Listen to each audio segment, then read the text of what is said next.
السلام عليكم ورحمة الله وبركاته. سورة الغاشية. بسم الله الرحمن الرحيم.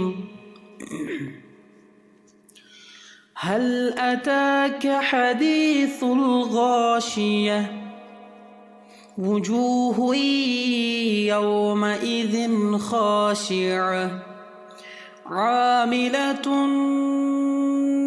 ناصبة تصلى نارا حامية تسقى من عين آنية ليس لهم طعام إلا من ضريع لا يسمن ولا يغني من جوع وجوه يومئذ ناعمة لسعيها راضية في جنة عالية لا تسمع فيها لاغية فيها عين جارية فيها سرر مرفوعة وأكواب موضوعة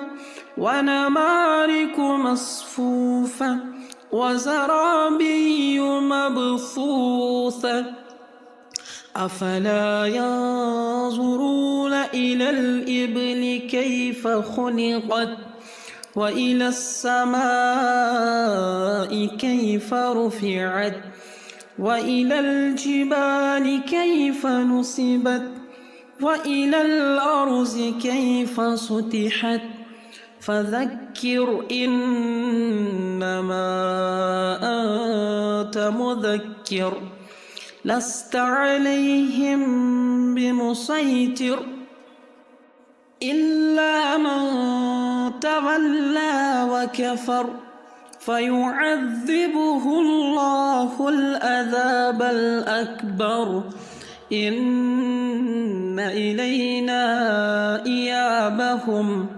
ثم إن علينا حسابهم.